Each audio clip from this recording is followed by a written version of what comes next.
हमारी भारतीय संस्कृति में सदैव से ही बेटियों को न केवल सिर्फ उसका हक दिया जाता है, अपितु जीवन पर्यंत उसकी सेवा सहायता का भाव मन में रहता है।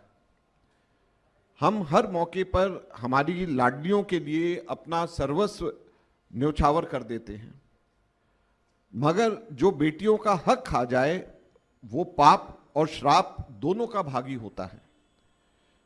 और यह बेशर्म आप मतलब आम आदमी पार्टी के पाप की गाथा की ये कहानी आज हम आपके सामने सुनाने जा रहे हैं।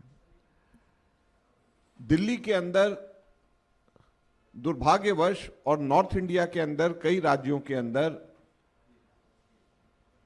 जो जेंडर में सेक्स रेशियो है उसके अंदर फीमेल की संख्या बहुत कम है, और उसका एक कारण भ्रूण हत्या के तौर के ऊपर बच्चियों का भ्रूण हत्या हो जाती है। और कई ऐसे जगह के ऊपर बेशक हमारी प्राचीन भारतीय संस्कृति में बच्चियों को, लड़कियों को बराबर का और आदर के भाव से देखा जाता था, लेकिन कुछ समय से कुछ ऐसे परिवार जो बच्चियों को बोझ के तौर पे मानते हैं, दहेज के तौर के ऊपर दहेज देने और लेने में विश्वास रखते हैं, उन लोगों के लिए वो लोग भ्रूण हत्या का सहारा करके जेंडर रेशियो, सेक्स रेशियो को खराब कर देते थे। इसको दूर करने के लिए शीला दीक्षित जी ने एक नई योजना को शुरुआत करी जिसकी चर्चा पूरे विश्व के अंदर हुई, और वो योजना का नाम लाडली योजना था। 1 जनवरी 2008 से शीला दीक्षित जी ने लाडली योजना एक नई सोच के साथ में योजना शुरू करी, और वो योजना ये थी कि अगर गरीब परिवारों के अंदर जैसे ही बच्ची पैदा होती है तो 10,000 रुपए सीधे के सीधे उस परिवार के अंदर दे दिया जाता है।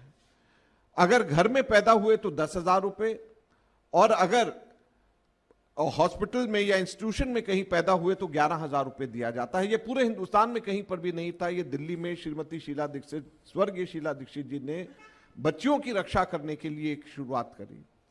और सिर्फ यही नहीं, जैसे ही वो बच्ची पैदा होती थी उसके परिवार को दिया जाता था। फर्स्ट क्लास में एडमिशन जैसे ही लेते थे वो 5,000 रुपए उसके जमा हो जाते थे उसके पास में, उसको दे दिए जाते थे। 6th क्लास में 5,000 और दे दिए जाते थे। 9th में 5,000 और दे दिए जाते थे। 10वीं जैसे ही पास होता था 5,000 और दे दिए जाते थे, और 12वीं में एडमिशन मिलते ही 5,000 दे दिए जाते थे।